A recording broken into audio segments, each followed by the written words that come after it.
ఇంకొక ఆయన మాట్లాడుతున్నాడు, ఒక ఆయన నాటకాలు ఆడుతుందట. అంటే జ్యోతిరావు పూలే యొక్క విగ్రహం పెట్టాలని దీక్ష చేస్తే అది నీకు నాటకంలాగా కనపడుతూ ఉందా? రేవంత్ రెడ్డి యొక్క కొంగు పట్టుకొని మీరు గిర్ర తిరుక్కుంటా మీరు చేస్తేనేమో అది కనపడుతుందా?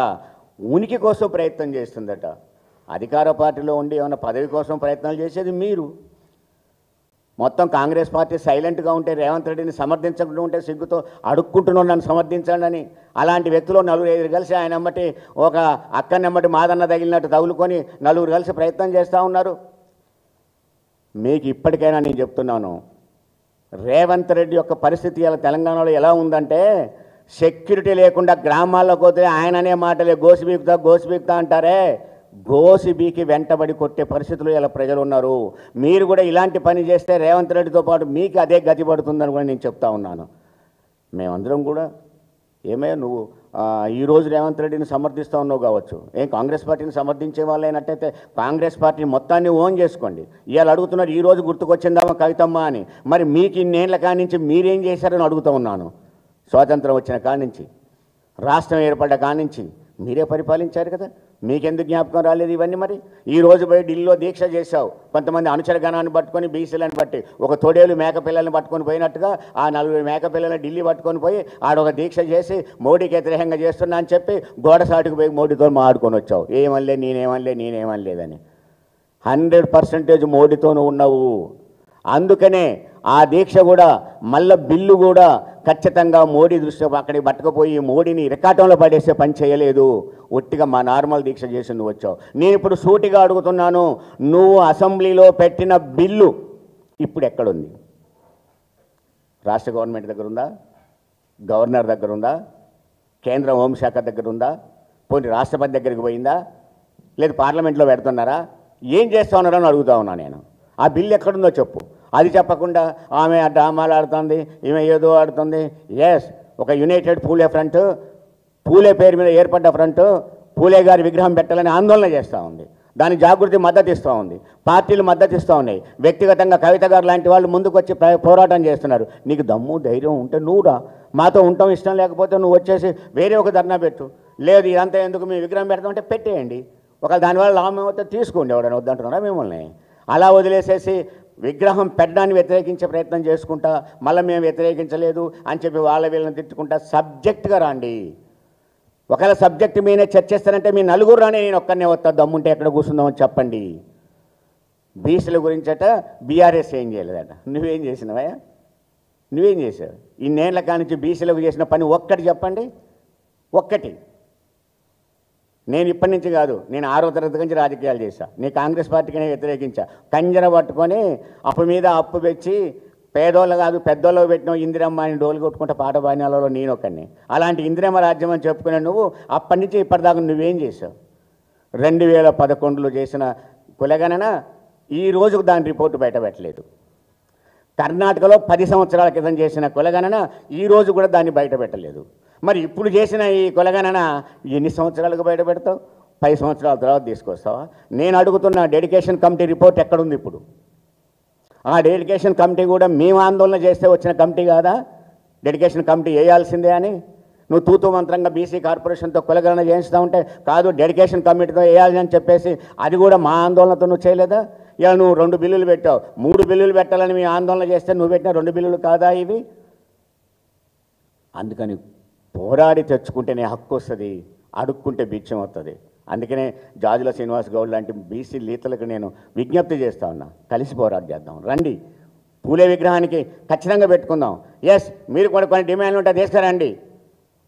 నువ్వు కూడా చెప్పావు ఎక్కడెక్కడో మనం ఒక స్మృతివనం ఏర్పాటు చేద్దామని. పోరాటం చేయి, దానికి మా మద్దతు ఉంటుంది. మేము కూడా నీతో వచ్చి కూర్చుంటాం రా. అలా వదిలిపెట్టేసి వాళ్ళని ఎవరో బలపరచడం కోసం ఎవరో పూలే విగ్రహానికి వ్యతిరేకంగా ఉంటే వాళ్లకు మద్దతు ఇచ్చుకుంటే తిరిగి ఒక బీసీ బిడ్డవు, నువ్వు ఎట్ట బీసీ నాయకత్వం వహిస్తావు? నేను మరొకసారి విజ్ఞప్తి చేస్తున్నాను, ఇలాంటి ఆలోచనలు మానుకో. ఖచ్చితంగా డిమాండ్ కోసం ప్రయత్నం చేయి. ఎస్, కవితమ్మ గారు నీకు నచ్చకపోతే నువ్వు ఒక ఆందోళన చేయి, నువ్వు ఒక ఫ్రంట్ పెట్టుకొని చేయి, నువ్వు ఒక రకమైన ధర్నా చేయి. దానికి నేను మద్దతు ఇస్తాను వచ్చి. అలా వదిలేసేసి రేవంత్ రెడ్డిని పొగడడం కోసం, ఆయన యొక్క ప్రాపకం పొందడం కోసం పిచ్చి పిచ్చిగా మాట్లాడే పని చేస్తే బీసీలలో బీసీ ద్రోహిగా మిగిలిపోతావు తప్ప బీసీ లీడర్గా మిగిలిపోవు అని నేను చెప్తా ఉన్నాను. ఈరోజు బీఆర్ఎస్ పార్టీ అధికారంలోకి వచ్చే వరకు బీసీలకు ఈ మాత్రం గుర్తింపు మీరు ఇచ్చారా అని అడుగుతా ఉన్నాను. అంజయ్య లాంటి ఒక బీసీ బిడ్డని ఎయిర్పోర్టులో రాజీవ్ గాంధీ అవమానపరిచినప్పుడు మీరున్నారా అని అడుగుతున్నా నేను. రాజకీయాలు ఒకేసారి ఈ రోజు కాదు, వెనక్కు తవ్వితే మొదటి నుంచి తవ్వాలి. ఒక ముఖ్యమంత్రిని, ఆంధ్రప్రదేశ్ ముఖ్యమంత్రిని ఎయిర్పోర్టులో ఇదే రాజీవ్ గాంధీ అవమానపరిస్తే ఆ అవమానం మీది కాదా, మనది కాదా? ఒకసారి గుర్తు చేసుకోమని నేను అడుగుతా ఉన్నాను. ఈరోజు తెలంగాణ గవర్నమెంట్, తెలంగాణ ఏర్పడిన తర్వాత బీఆర్ఎస్ బీసీలకు గుర్తింపు తీసుకొచ్చింది. ఈరోజు గుర్తింపు కోసం అంటున్నావు. ఆది శ్రీనివాసు వీళ్ళందరికీ నేను ఒక మాట చెప్తున్నా. ఈరోజు నువ్వు విప్ అయినా, ఆయన ఒక ఎంపీ అయినా, ఈయన ఒక ముఖ్యమంత్రి అయినా అది కేసీఆర్ పుణ్యం మాత్రమే. కేసీఆర్ తెలంగాణ తేకపోతే ఆ తెలంగాణలో ఇవాళ మేము తెలంగాణ మంత్రి విప్పు అని చెప్పుకునే హక్కు మీకుందా అని అడుగుతున్నాను. అది కేసీఆర్ వేసిన భిక్ష కదా. ఆ భిక్షతో కదా ఇవాళ మీరు బతుకుతున్నది, పేర్లు పెట్టుకొని తిరిగేది. వాటితో కదా ఈ సెక్యూరిటీలు, వాటితో కదా ఈ పదవులన్నీ. దాంతో ఇంకా మళ్ళీ చెప్తా ఉన్నారు. నేను ఒకటే మాట చెప్తున్నా, ఇది పోరాడి తెచ్చుకున్న తెలంగాణ.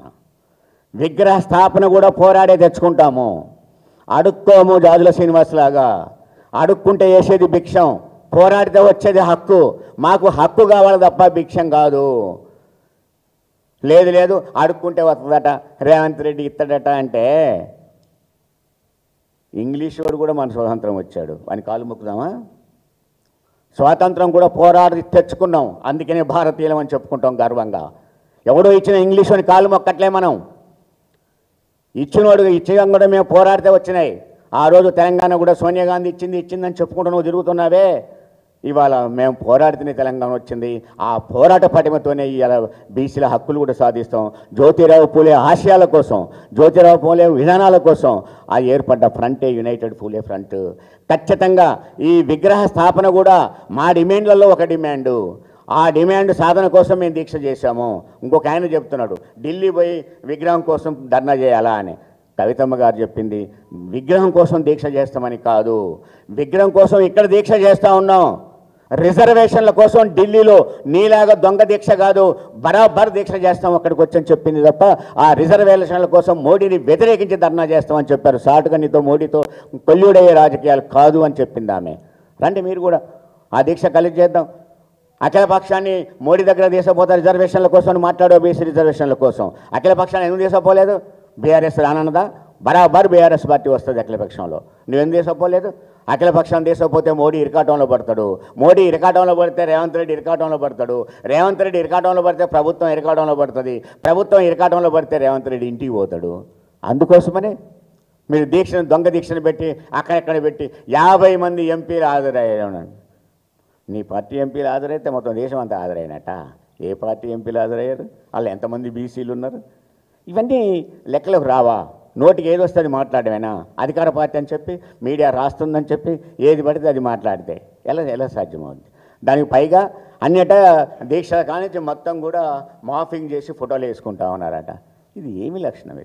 ఇది రేవంత్ రెడ్డికే సాధ్యం. ఎందుకంటే గోడల మీద రాతలు రాసుకున్నప్పుడు ఇట్లాంటి పనులు చేసి రాసిండే ఆయన.